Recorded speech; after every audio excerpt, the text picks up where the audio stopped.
പാലക്കാടിന്റെ second topper വരെ ഞാൻ എടുത്ത എഫേർട്ട് ഞാൻ സാർക്ക് പറഞ്ഞതിന്റെ ആവശ്യമില്ല എന്ന് എനിക്ക് ഉറപ്പുണ്ട്. ഒരു സർക്കാരിന്റെ അഡ്മിനിസ്ട്രേറ്റീവ് എറർ കാരണം ഒരു ജനറേഷൻ ഫുള്ളും അത് അനുഭവിക്കേണ്ടി വന്നു. Assistant professor in commerce PSC exam എഴുതി പാലക്കാട് ജില്ലയിൽ തന്നെ 2ാം റാങ്ക് കിട്ടിയ ആളുടെ വിഷമമാണ് കേട്ടോ ഈ വീഡിയോയിലൂടെ കണ്ടത്. എക്സാം എഴുതി 2.5 കൊല്ലം കഴിഞ്ഞിട്ടും ആകെ നിയമനം ലഭിച്ചത് 11 പേർക്കാണ്. അതായത് 144 മെയിൻ ലിസ്റ്റ് കാൻഡിഡേറ്റ്സിൽ നിന്നും തെരഞ്ഞെടുത്തത് വെറും 6 പേരെയാണ്.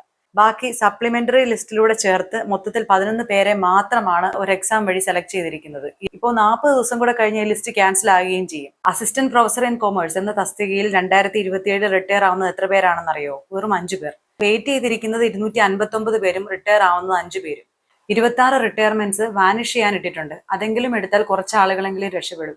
എന്റെയും ഇത് കാണുന്ന കുറെ ആളുകളുടെയെങ്കിലും ഏറ്റവും വലിയ സംശയം തസ്തികകൾ ഒഴിവില്ലെങ്കിൽ ഇത്രയും എക്സാം എന്തിനാണ് നടത്തുന്നതെന്നാണ്. എത്രയോ ആൾക്കാർ കഷ്ടപ്പെട്ട് പഠിച്ചിട്ടായിരിക്കാം എങ്ങനെയെങ്കിലും ഒരു റാങ്ക് ലിസ്റ്റിൽ എത്തുന്നത്. മെയിൻ ലിസ്റ്റിൽ വന്ന 10ൽ താഴെയുള്ള ആളുകൾക്ക് പോലും ഈ അവസ്ഥയാണെങ്കിൽ ബാക്കിയുള്ളവരുടെ കാര്യം പിന്നെ പറഞ്ഞിട്ട് കാര്യമുണ്ടോ? എന്നെയും എന്റെ അനിയത്തിയെയും വെച്ച് എന്റെ അമ്മ പഠിച്ചത് എനിക്ക് ഇപ്പോഴും ഓർമ്മയുണ്ട്.